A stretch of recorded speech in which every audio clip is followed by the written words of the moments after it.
Assalamualaikum warahmatullahi wabarakatuh. Selamat pagi anak-anakku sekalian. Nah, pada pertemuan kali ini kita akan membahas mengenai globalisasi dan perubahan sosial budaya.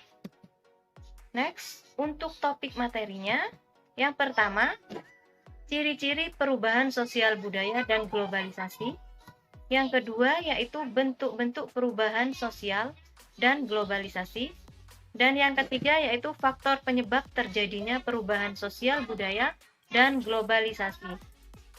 Next, ciri-ciri perubahan sosial budaya dan globalisasi. Perubahan sosial budaya merupakan dinamika yang terjadi akibat benturan antar unsur budaya yang berbeda, meliputi aspek yang mendasar, yakni peralatan dan perlengkapan hidup, mata pencarian, sistem kemasyarakatan, bahasa, kesenian, dan sistem pengetahuan serta religi. Untuk globalisasi itu sendiri merupakan hubungan sosial yang mendunia, yang kemudian terhubung dari tempat yang berbeda, bisa berdampak juga bagi tempat itu sendiri. Next, yaitu ciri-ciri perubahan sosial budaya. Yang pertama, yaitu bersifat berkelanjutan. Yang kedua, yaitu imitatif. Yang ketiga, disorganisasi sementara. Yang keempat, yaitu hubungan kausalitas atau timbal balik. Yang kelima, yaitu penggolongan watak atau tipologis.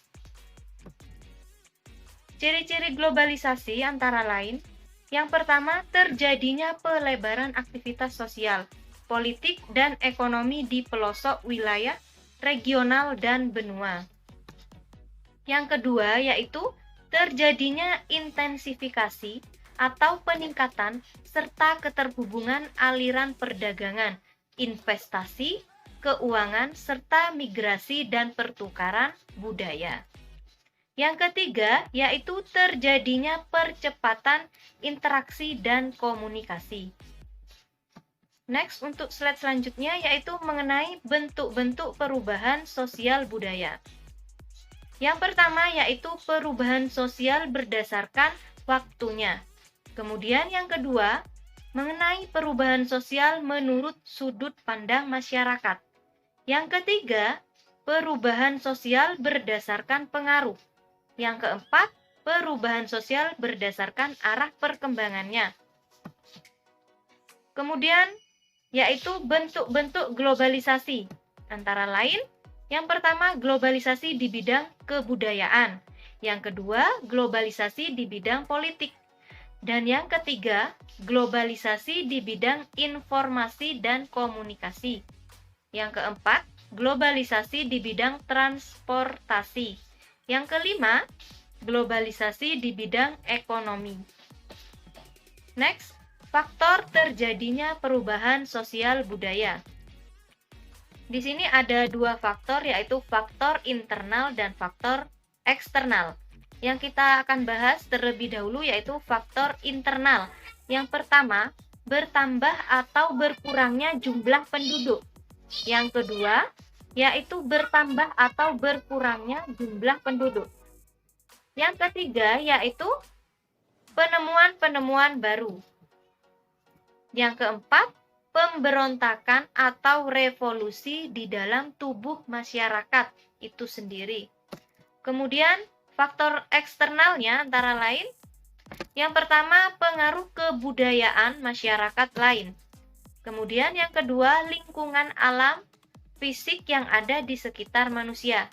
Yang ketiga, yaitu adanya peperangan. Next, slide selanjutnya yaitu kita akan membahas mengenai faktor terjadinya globalisasi. Yang pertama, perkembangan teknologi dan informasi. Yang kedua, banyaknya kerjasama internasional. Yang ketiga, yaitu kemudahan transportasi. Yang keempat, ekonomi terbuka. Mungkin sampai di sini dulu pertemuan kita, dan materi selanjutnya akan kita bahas untuk pertemuan selanjutnya. Mungkin ada pertanyaan dari kalian, bisa langsung ditanyakan pada Ibu Guru. Dan demikian yang dapat Ibu sampaikan pada pertemuan kali ini. Assalamualaikum warahmatullahi wabarakatuh. Dan terima kasih atas perhatiannya.